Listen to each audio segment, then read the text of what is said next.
Welcome to Illuminati Silver. We tell you the truth about silver. Today is Saturday the 4th of August 2018 and we're providing our gold and silver weekly update for the week ending the 3rd of August. Gold fell $10 last week from $1,223 to $1,213, having hit a high of $1,227 and a low of $1,204. In sterling terms, gold finished the week unchanged at £933, and in euros it closed at €1,049, again unchanged. Silver fell 8 cents from $15.50 to $15.42, having hit a high of $15.60 and a low of $15.25. In sterling terms, it closed at £11.86. That's up 4 pence. And in euros, it closed at 13.33 euros. That's up 0.03 euros. The gold to silver ratio fell slightly from 78.90 to 1 to 78.66 to 1. The Dow Jones closed on Friday at 25,462, up 136 points on the day and up just 11 points on the week. And the NASDAQ closed at 7,812, up 9 points on the day and up 75 points on the week. Brent crude fell $1.08 from $74.29 to $73.21. And US light crude fell 20 cents from $68.69 to $68.49. The dollar index stands at 95.16. That's up 0.50 on the week. Gold markets fell again last week, but rebounded strongly on Friday, as it was definitely heading to breach below that $1,200 level. However, the jobs report on Friday, though positive, was below economists' predictions, therefore suggesting that any further interest rate rises may indeed be delayed a little, thereby strengthening the price of gold and silver. Now, some analysts believe that Friday formed a hammer, technically speaking, and therefore could very well see gold rebound towards the 1250 level and beyond.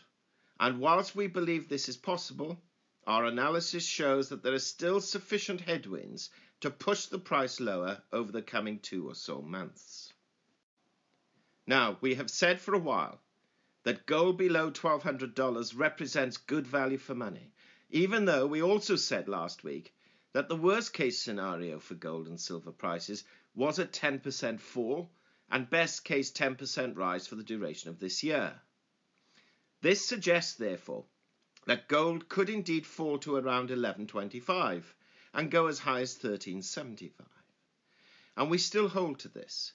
But frankly, being 100% accurate on peaks and troughs is, as we're sure you appreciate, an impossible task, especially as so many factors can determine price outside the traditional supply and demand cycle. Interestingly, some analysts are now starting to look at $1,000 gold as a possibility. And whilst we could not rule it out, if gold falls to this level, we would certainly be heavy buyers ourselves. Interestingly, sub $1,000 is the price that investor Jim Rogers has said that he will begin purchasing gold again. And he has said this for at least the last 5 years, as we are aware. He certainly believes that gold could indeed fall to this level, which is why he is holding off from new purchases, though he fully admits that he has not sold any of the gold that he has purchased in the past. Silver markets followed gold broadly, though it is fair to say that recent movements have provided us with a firm floor and ceiling between $15 and $15.60. If silver continues to vacillate within these bounds for a few more weeks, then that will indeed prove positive for silver prices in the medium term. Of course, any breakout above $15.70 will prove most positive, and we could again enter $16 territory. What we are watching closely is whether silver can actually breach below that $15 level. If it does and holds, then that would indeed be a strong bear sign, though we are quite confident that we shall not see $13 silver, unless there is a pretty cataclysmic collapse in world trade, as monetary and speculative demand for silver is near to its lows for a number of years, and industrial demand currently stands at 60% of all demand. So this would have to be seriously affected to witness any major fall in silver prices. As we pointed out in our last weekly roundup, that Wednesday and Friday were the important days to watch, and so it proved. The non-farm payrolls on Friday, though increasing by 157,000 jobs, was less than the 190,000 expected, which is why the Fed, in our opinion, did not try to sneak a naughty interest rate rise in on Wednesday, as their analysis and cooperation with other government departments would have given them a heads up on the Friday figures. So what is likely to affect prices this coming week? Well, on Monday we have the survey of consumer expectations for July. On Tuesday, the consumer credit figures for June. Thursday, the producer price index for July, giving us an indication of cost push inflation. And Friday, the consumer price index and core CPI for July. We are not expecting any of this data to have a profound effect on either the dollar or gold and silver prices. We may see a further weakening of the dollar because of Friday's figures, and therefore slightly higher gold and silver prices, but we also expect this to be short-lived, as markets are always looking weeks ahead as opposed to what has just happened, and still we see no reason for the dollar's value to falter. Having said that, we are acutely aware that President Trump is becoming more and more anxious concerning the Mueller affair, especially as Manafort's case has begun and Cohen is continuing to reveal more information.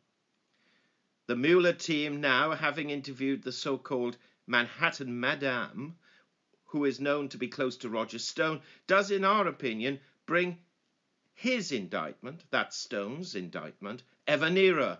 And this political turmoil can indeed have an effect on the dollar value and precious metal prices, albeit short-term. On the positive economic front, the economy seems to be going well, and if the trade tariff issue can be overcome, then cruelly this will prove negative for gold and silver prices, as to be frank, we cannot foresee much further improvement in the industrial demand for silver on the horizon, as it already stands at just above 60% of total demand, and so the only fuel to push these prices higher short-term is either political turmoil, military action, economic distress, or our proverbial black swan. We hope you have found this video interesting and informative, and if so, please give it a thumbs up and share it on Twitter. Please ensure that you have subscribed to our channel and press the bell sign so that you are notified of any future videos. Also, kindly visit our website at illuminatisilver.com. And if you haven't already done so, please subscribe as a free member for regular email updates and offers. Disclaimer. Illuminati Silver owners come from a background of banking, international wealth management and economics. Having now retired from these worlds, we are not qualified to give investment advice.